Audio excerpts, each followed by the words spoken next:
Aloha, Hariom, Namaste, Hotep in Lakesh, Asama Luego, Ahom Mitaku Austin. Praise Jah, Hallelujah, Yeshua, Yahweh, Ganesh, Shiva, because Jah knows I and I and I. Today, I have one of the most special people in my life. He actually has been there more than anybody that I can think of in some of the strangest, most craziest times of my life. And there's so much I want to talk to him about. I don't even know where to start because we've known each other for so long and we've been through so many experiences. We started a peace movement and a caravan. We went to festivals. Um, we started being very spiritual and learning kirtan. And there's just so many things to say, but everybody knows about me. So let's just jump. This is Aaron Gabriel Soul Brother. That's what I call him. And let's go and introduce yourself. Tell us where you're from and a little bit about yourself. Cool. Hey, Scoops. And hey, everybody listening. So my name is Aaron Gabriel. I live in Boulder. I'm a community builder. I'm a technology builder. I'm an engineer. I'm an educator. I'm an entrepreneur. And for about 5 years, I was a traveler, living very nomadic. And so during my very nomadic period, me and Scooby had some fun intersections and some fun adventures together. And that's kind of what this channel's about. This channel on YouTube, by the way, is called Faces of Unity. And it's about that everybody has that option to change. And when I first met Aaron Gabriel, it was at a Standing Rock pipeline protest where we were praying for the water with the Native Americans. And a couple years, maybe a year had passed. I went to Europe. I had a bad experience with a girlfriend and we broke up. And I was so depressed when I got back to America. I went to Boulder. I I was going to jump off a bridge, and this is very vulnerable for me to say. So I'm standing on this bridge, and it's 3 a.m. in the morning. Nobody's out, no car, nobody. I'm like, I can do this. I get up on the bridge, and all of a sudden I see this car coming. So I step off, the little wall of the bridge, and all of a sudden this car like slams on its brakes, and I'm like, oh shit, this guy's gonna beat me up. And he jumps out of the car and goes, Scooby, is that you? I was like, Aaron? And he's like, hey man, you want to come to this festival with me? And I'm like, well, I just like lost everything in my life. I have no clothes, no nothing. He goes, don't worry, just get in, man. And we went to this festival up in Minnesota called Project Earth, which is a Wookie Foot sponsored festival. It's all about medicine music. And I was such at a low point of my life that I really didn't think I was going to make it, and he pulled me, like he saved my life. But not only that, like I think I was going to live under the bridge. I wasn't doing really well. I was kind of homeless, and um, we get to this concert, and it's a transformational concert. It's not like Burning Man or Rainbow. They teach you medicine music. And he introduced me to a lot of amazing musicians and a lot of people that made a huge impact of my life. Um, I got the confidence from not being homeless and depressed anymore to becoming a DJ. And then other amazing things happened. Um, we met in North Carolina and we went to this festival called Lovolution. Um, and it was more like a bhakti kirtan spiritual gathering. And I had never been to one of those. I didn't know how to act. And at one point, I think it was the last day, they asked us all what we want in our life. And I think one of us said we want to lead a caravan to the Rainbow Gathering in Oregon. And Aaron, this is where I want you to take over and tell people what happened because they won't believe me. I mean, to be fair to all the people, The reason they might not believe you is because you have a delightful way of embellishing stories. I will say most of what you just said is true. Certainly not all of it.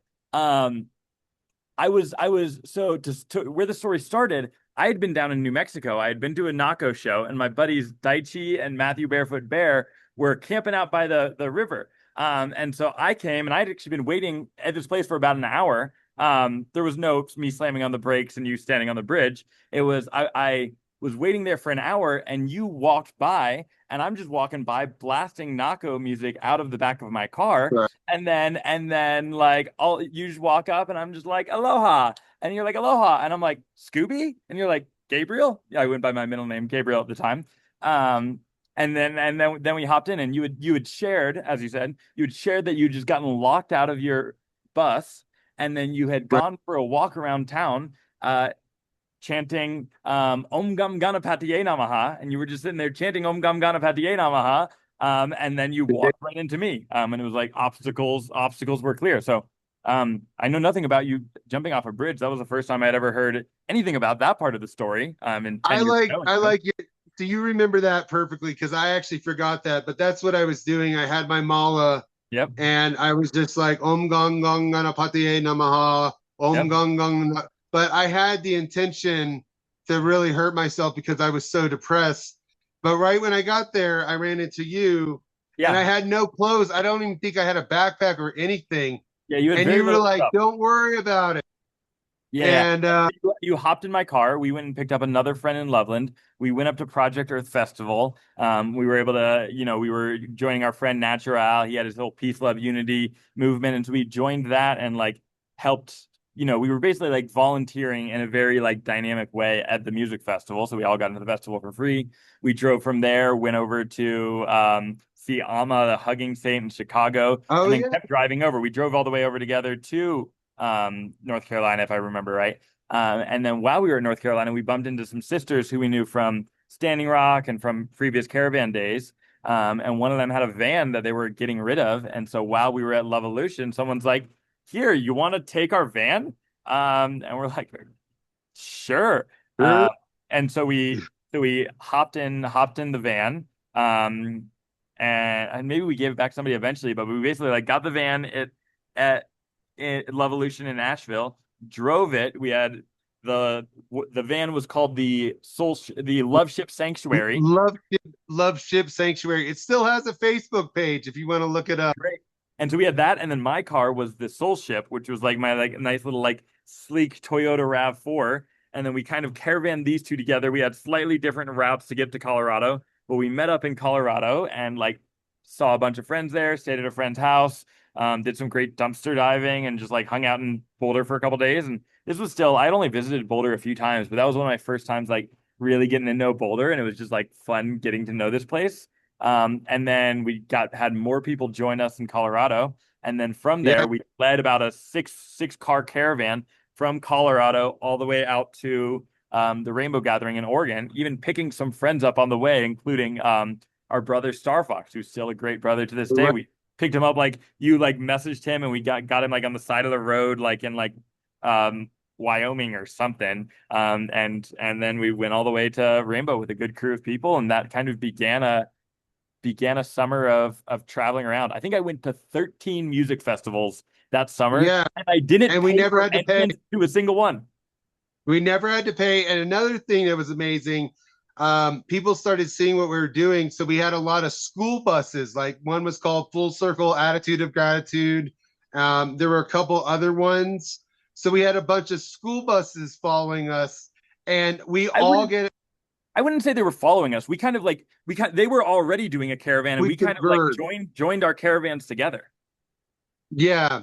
But the funny thing is, not only did Their we caravan not was have to actually pay, way more organized than ours was. They had the Soul Fire caravan, and they had an actual caravan. We were like a bunch of like hippies like stumbling our way through it. But it was like a fun thing for us all to converge.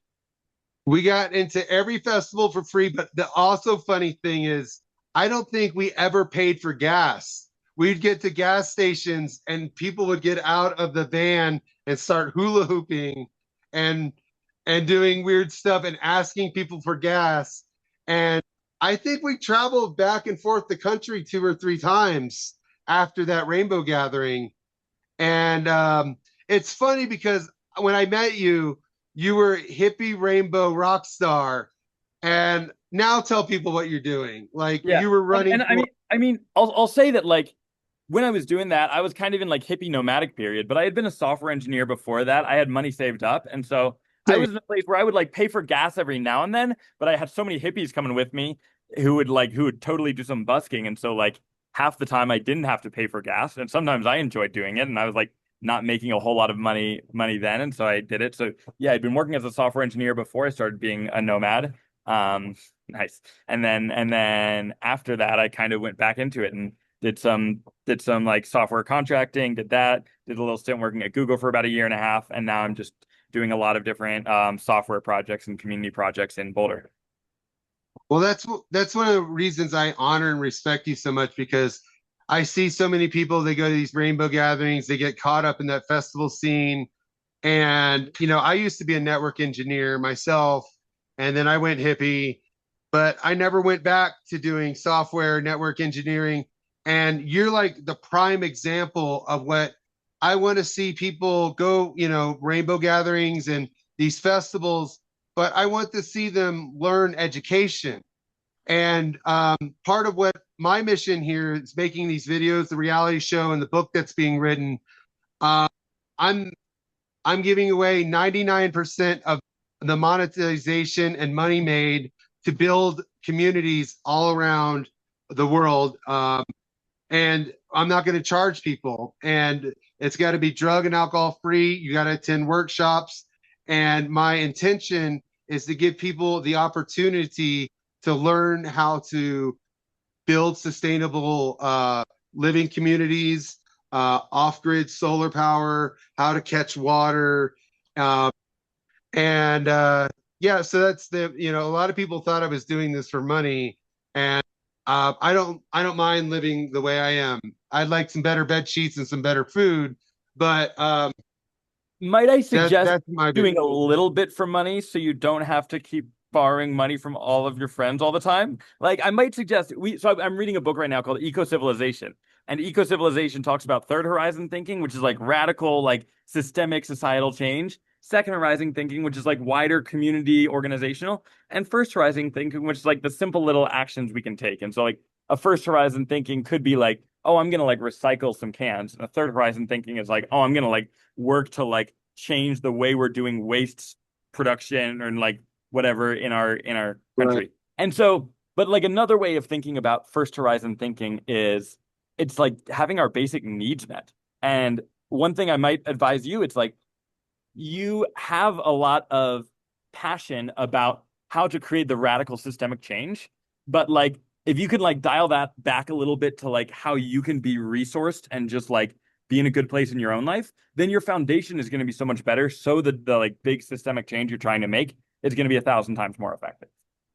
Yeah, and I have another vulnerable thing to say is, I get a monthly check because I have brain injuries from a car accident, drug overdoses, and so I get Social Security, which happens at the beginning of the month. And to be honest, like I spend a lot of money going out to eat, and I blow it in the first 2 or 3 weeks. And this guy right here, for how long? 2 years maybe would give me $200 a month, and then I'd pay him back. And then last month he said, "You know what? I'm just enabling you, and I'm not doing this anymore." And wow, that hurt at first, but then I got it. And um, now I'm learning to. I'm having people here in the hostel help me budget my money. Luckily, our new community, we're giving out people free breakfast, lunch, and dinner, so that's going to change a lot. Um, but yeah, you want to share some crazy stories about my past because this video channel is all about change. And I know you got some crazy shit that you maybe witnessed about me that maybe you could share or not share. I just want to tell people that change is possible.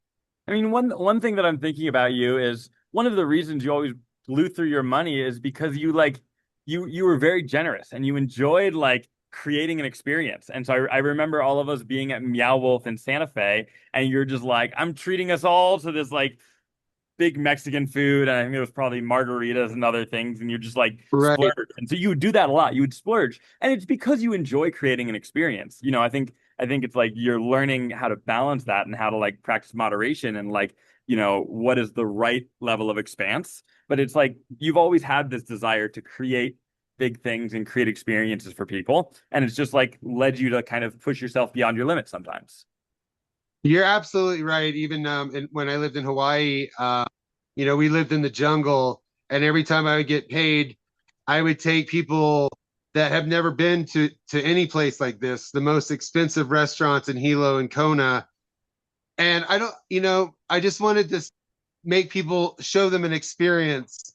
But what they teach you in Burning Man, radical self-reliance. And you've taught me a lot through the years. Um, you're like my yogi master. When I've had nowhere to go, you've let me in your house. What was it, like 2 years ago? That situation in Thailand, I got poisoned in Thailand, and you saved my life. You and some other people put some money together, and I literally had to run out of Thailand as quickly as possible. And I stayed with you for I think it was like 2.5 months.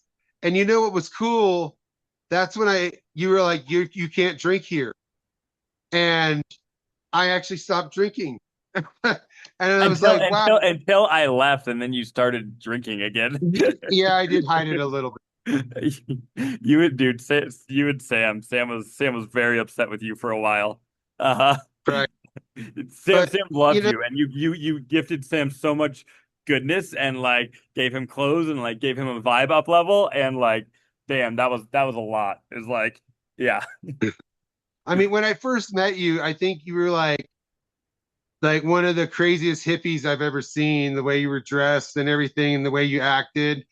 And what was it, last year you were running for what office? 3 years ago, I ran for city council. Yeah, and wow, what a change to see somebody go, where I thought it was the biggest hippie I've ever seen, go to rainbow gatherings, and then he's running city council, and now you run a co-working space. Tell me about your co-working space. Totally. Yeah. I mean, so this is the Regen Hub. What I'll say is that there's been a pretty consistent through line. I'll say I'm always changing, I'm always evolving, and there's been a pretty consistent through line. Like I'm still the biggest hippie known by most of my friends, even as I run for city council. And even when you knew me, I was thinking about like political systems and systems change and like that like these have been through lines. Like, my expression has certainly matured and I've become a lot more like grounded and effective at like how I move in the world. Um, but yeah, I would say like a lot of these have been pretty consistent through lines of like political system change. Like we met at Standing Rock, and that was coming out of going to the Democratic National Convention, like supporting Bernie Sanders. And I was like knocking on doors for Bernie Sanders. And so I was like interested in this political change from before we met and have continued to be. And I've just been like refining how I show up in the world. And a lot of that is how I build community. And so the Regen Hub is just one of the ways that I'm really building community now. It's a co-working space that I run with about probably 7 other core members. And it's like a real community hub where we're getting to host a lot of events, bring people through. We're like kind of expanding into other business offerings. We're working on raising investment right now so we can rent out the first floor and hopefully open up a co-op cafe down there. And so it's like the threads continue to be really present of like cooperation. Like how do we cooperate? How do we collaborate? And that was like present in the Bernie Sanders times. That was present in the Standing Rock times. That was present in the let's travel around the country spreading peace and love times. And it's present now as I focus on civic change and technology change and like cooperative culture here in Boulder. I do want to mention something, and you might not like this at first, but it's funny. When I say you were the biggest hippie, you lived at my house in Hawaii for several months, and you would walk around the streets naked. And I was like, Aaron, brother, you can't do this here. And you were just like naked all the time. And I had never seen that. And I think the last day you were in Hawaii, you lost your wallet. And didn't you walk to the airport naked or something like I don't that? I don't think I would quite go that far. I I definitely wore way less clothes back in the day. I still prefer to be naked, to be perfectly honest, but I think I've like recognized, fitting into society is important, and so when needed, I will wear clothes, which is most times. But yeah, back in those days, it was quite a common thing to strip off all my clothes at a festival and just dance around naked, and sometimes, as you pointed out, at not festivals too.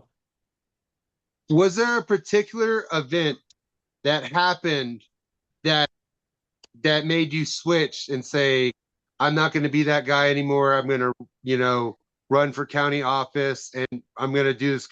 What happened? I got to I know. I never stopped being that guy. I never stopped being the guy who is happy to dance around naked with my friends.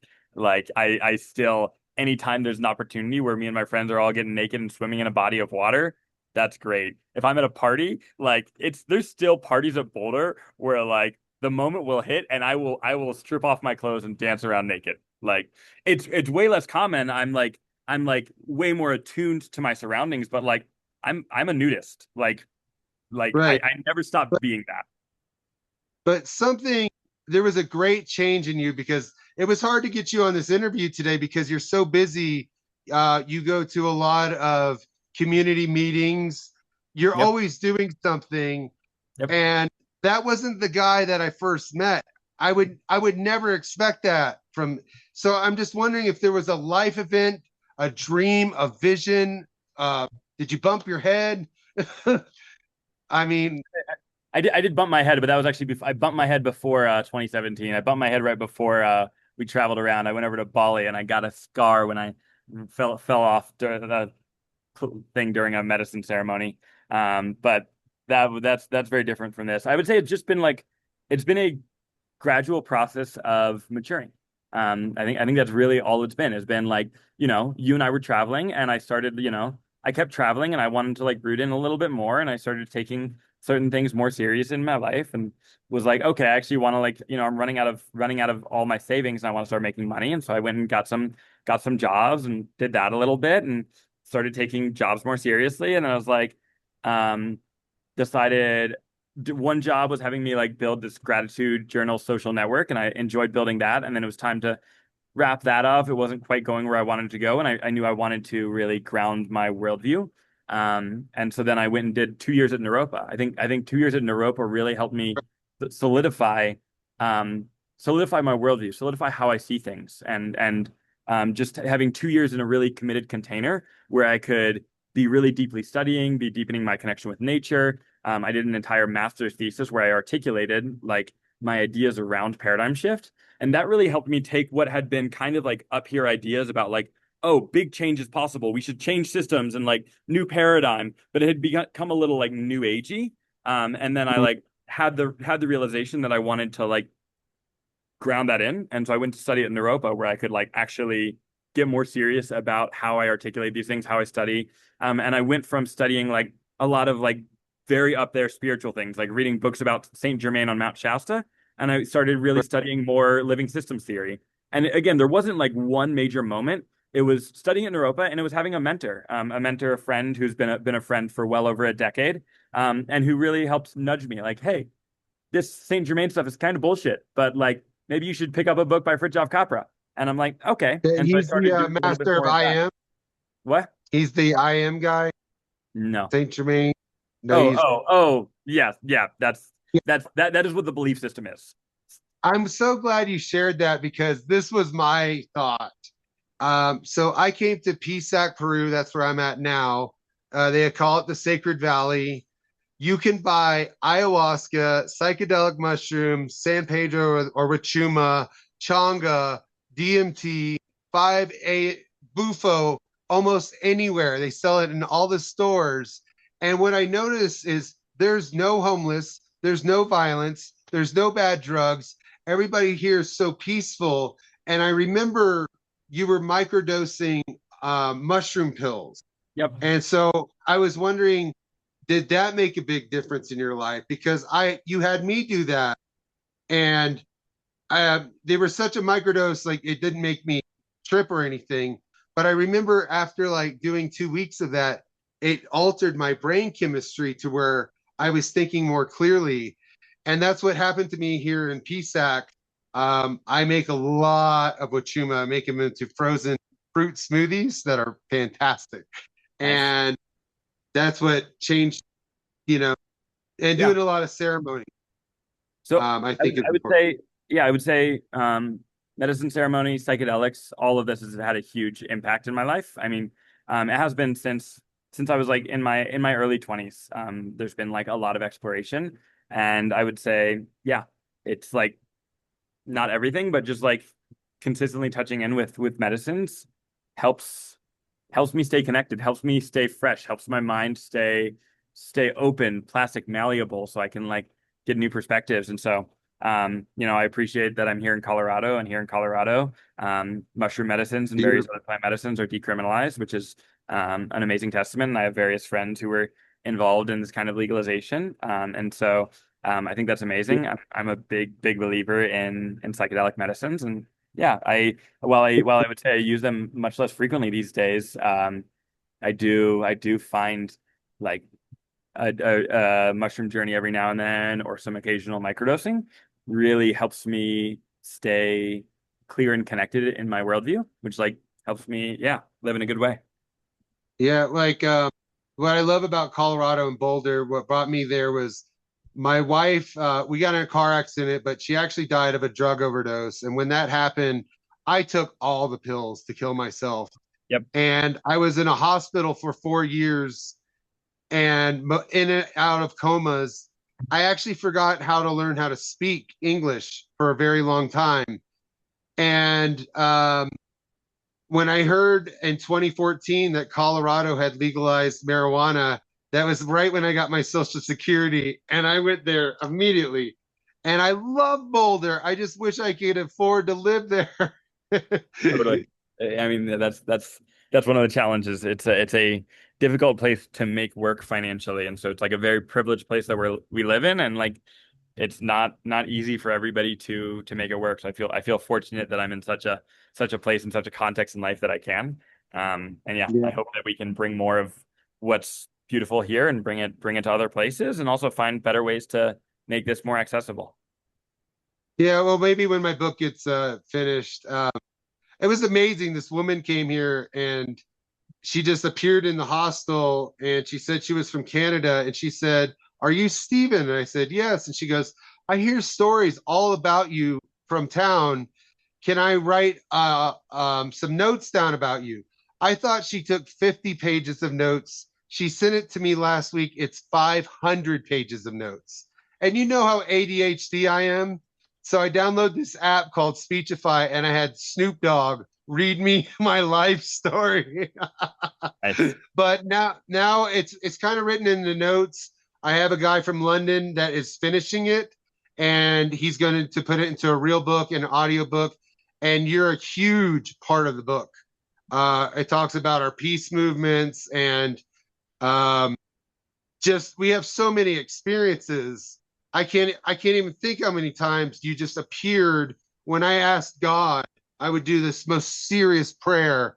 I said, "Send me angel." It could be Angel Michael, it could be Angel Gabriel. And as soon as I said that, they're like, "Scooby?" And Yeah, then, dude, you know, I still remember it was around like Thanksgiving of probably 2017. And I was like back visiting family in Ohio, and I was in Ohio for a little bit, and then I was like, what do I want to do after this? That was like a period of my life where I was just like, wherever the wind blows. And I had been talking to you, and you had kept going on and on about the fact that you were in Superman's prison at this Maitreya Eco Village in Eugene, Oregon. And I'm like, Superman's prison, bro, you're in an eco village. You're doing fine. Like, stop complaining. But you kept going, and I'm like, fuck it. I want an adventure. I'm like, okay, I'm gonna come rescue Scooby from Superman's prison. And I just like made an adventure out of it. And I'm just like, the next day probably, I'm hopping in my car from Ohio and driving all the way to Oregon to get you from Superman's prison in the Maitreya Eco Village in Eugene. And then when you drove down to Nevada City. I dropped my car off with maybe Generose or someone, or Daichi, I don't remember. And then you and I hopped in the on a plane and went over to like some ecstatic awakening festival on Big Island, Hawaii. Yeah, I want to expand on that because that story is really important. What happened was I went to Bhakti Fest in California, and then I looked up intentional communities. I found Maitreya Eco Village, and the only room they had with for me was a room with this woman who was she claimed to be a shaman. She was originally from Spain, but she studied in Peru for 19 years, and she's allowed to carry the ayahuasca. And so I think it was November 16th was the first time I ever did ayahuasca. And but for some reason she really freaked me out. And like I wanted to get away from her. And she's like, "You are not allowed to leave." And all of a sudden my passport disappeared. So I ran to the airport and the airport's power went off. And then I ran to the train station and the train wasn't working. I go to the bus station and the buses aren't working. And so I'm like, and she's like, "You cannot leave my house. We are not done with this ceremony." And I was freaked the fuck out. And so I did the most intentional prayer. I said, "God, send me an angel." And all of a sudden, you came out of nowhere. You drove all the way from Ohio to Oregon the next day. And you even told the lady, "I'm taking him with me." And yeah, we went to Nevada City and we went to Hawaii. Do you remember also what happened on that airplane? They gave me first class and they held me down and we were both supposed to sit together. And we walked in the airplane together and they looked at me and they said, "Sir, we're going to upgrade your seat." I'm like, "Awesome." And they gave me first class. And then I noticed these four huge guys around me. And when the airplane took off, they held me down and they're like, "Steven, what are you doing?" And I'm like, "Hey, man, I'm just making music." And we remember we were supposed to land in the Big Island and they landed in Maui instead. And we had to switch planes. That was weird because I made an album with the shaman lady intentionally with subliminal messages. It's on my Bandcamp if you're interested. Where we took sacred prayers and using a VST plugin on FL Studio called Auto Tune, I altered every sound to activate chakras subliminally.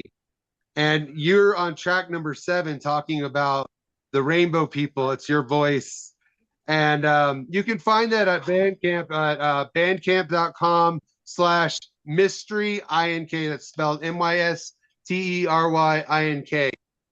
And it's a weird album because I don't know if you call it music. I don't know if you call it meditation. Personally, it freaks me out, but people love it. It is more like a meditation. It's like dance music, and she talks sacred prayers over top of the music. And one of the prayers, it's called the Letter of Ma'at. She stole from a temple in France. It was locked up for thousands of years in this temple, and she took it. And because they never wanted, it's supposed to activate the goddess within you. And so we turned that into a song, and she reads the message, and I made it subliminal music. And yeah, it's a very powerful album, really weird album, not like the other albums I did. But yeah, I kind of quit doing electronic music when I went to Hawaii. I did a couple shows, picked up some acoustic instruments, but now my life's vision is building communities. And I almost gave up. I didn't think it would ever happen. And when that lady came to interview me and do the book writing, I got a little tipsy. And as a joke, I went on ChatGPT and I said, "Make me a proposal for every movie and reality show company about bridging world peace and having us live together." And it did it so well. And I emailed it to all of them, and they never emailed me back. They came to the hostel and I was the manager of this hostel, so I would look up their name and I'd look them up on IMDb. I'm like, oh my god, that's HBO. That's, but I wouldn't let them know that I knew. And eventually, they told me. Um, and they one time they had this whole hostel filled up with doctors and psychiatrists to make sure that I wasn't crazy. But it's been interesting. A couple less decibels. I'm like, I can't right now because we don't have a lapel mic, but I'll be done soon. All right. No, Sorry, brother. you can totally talk quieter. You're talking pretty loud. You can talk quieter. Yeah, I had that I'm complaint hearing the you other day. fine. I'm hearing you We're fine. Your voice, getting your voice is we're quite getting loud, the I think. lapel mic tomorrow. Totally. But what I'm Um, saying is your computer microphone is working well. So if people at the hostel are asking you to tune it down a little bit, I'm hearing you perfect. I'm hearing you okay. quite loudly. Yeah. Yeah, I had another complaint yesterday. I just want to make the first interviews that we did. I mean, I've probably done 35, and I could only use about 5 of them right now because the volume wasn't right, the video wasn't right.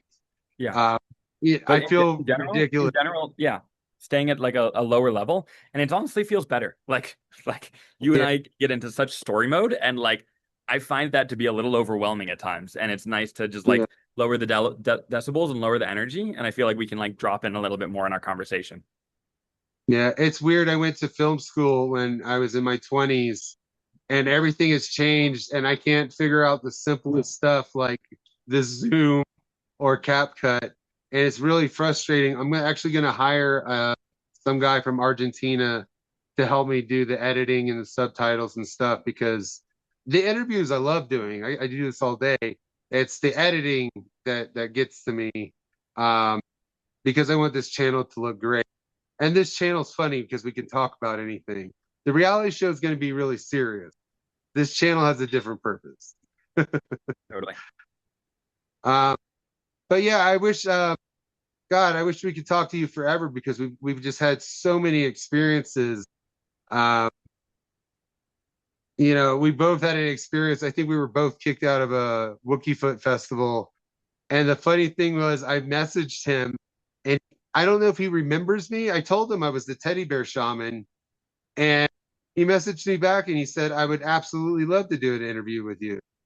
Um, and Mike Love is not only doing an interview, he's coming to Peru, and I'm helping him do a concert.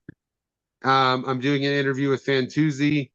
I'm getting a lot of people, and I'm inviting anybody that wants to, talk about their stories.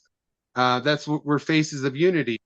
But as soon as we get our professional equipment, we're going to all the businesses and we're interviewing the Peruvians and the Quechuas because their stories are very important. But so is yours because you were such a big inspiration. I can't count how many times you've saved my life, getting me out of Thailand and that bridge and just other things. And I really appreciate you. I honor you and I respect you. Totally. And I hope one day I get the abundance to come to Boulder to see you. Or, in fact, I have a challenge. This is for my viewers. If I can get 1,000 subscribers in 3 weeks, I will fly Aaron to Peru. What do you think about that? So first, I just want to respond. You expressed a lot of stuff from the heart, so I want to respond to that rather than any of those other plans. Yeah, and you're sharing like that how many times I've saved you, and you were also sharing about the time that we've both been kicked out of like a Wookiee Fit festival. And I'm reflecting on that, and I'm remembering a month or so after that Wookiee Foot festival that I saw Mark from Wookiee Foot. And I was like, man, I'm so sorry because I got a little too high and made a little bit of a fool out of myself at the festival. And I like went up to him and I'm like, man, I'm like so sorry. And what he said to me is like, man, we all love you. We're just so glad you're okay. And I think that's how I feel. Like I'm saved you You a lot got of time. the And opposite. I'm like, I love you, Scooby, and I'm like glad you're okay. And I'm glad that through all the things that you're still here and that you're still breathing and you're still with us and you're a wacky wild dude, and I'm glad to be your friend. Yeah, and I mean, I think you were the most influential person about telling me to change. And you just can't tell somebody to change their lives and their addictions. But I mean, I can't count more than 500, maybe 1,000 times. You're like, Scooby, stop drinking, stop doing drugs. You know, you're probably one of the most inspirational people. And, you know, we lived together. You lived in my house. I lived at your house. And we sang kirtan together. And I love you. I love you more than my biological family. And I really respect you. And I thank you for joining this interview today. We are Faces of Unity. We just got started this week, so there's not much content on there. But as soon as I get it edited with Spanish subtitles, I'll send you the link, and you can search Faces of Unity. There's the channel's there now, but I Cool. think there's only 3 videos. Sweet, man. But Yeah. it's great to see you. And one more thing, you wrote a book. You want to talk about your book? I didn't re I wrote two tiny little like books during my like towards the end of my new agey period that I like published a few times, and they might exist some random place on the internet. Neither of them are things that I would actively that's like what I would feel good about publishing now. So if people want to find my writing, unforced.org is my website, and my writing is published there, and you can find links to my Substack there. And I am working on like a real book that I hope to publish in the next couple years. So let's remember unforced.org. And what I want to conclude with is that change is possible. What I have never seen or met anybody go from when I met you to where you are now. You are very successful, and it's such an inspiring story because anybody can change. And there's a lot of people that need to hear that. I didn't think I'd ever be able to change, but it's happening. And Yeah, I'm glad to see you that, on your path, Scooby. I think you're making good headway, and like you're freeing yourself from a lot of your addictions, and I'm really proud of you for that. thank you very much. And mahalo. Gracias for coming on this video interview. I hope when we get the reality show going in our new place that maybe you can come out and visit and be a guest speaker and teach us some things. That would be an honor. But yeah, keep in touch. And I love you, brother. I'll talk to you later. Thanks for joining Yeah, us today. We are love you. Faces of Unity. Aaron Gabriel Sol. Thank you. Peace, man. Peace.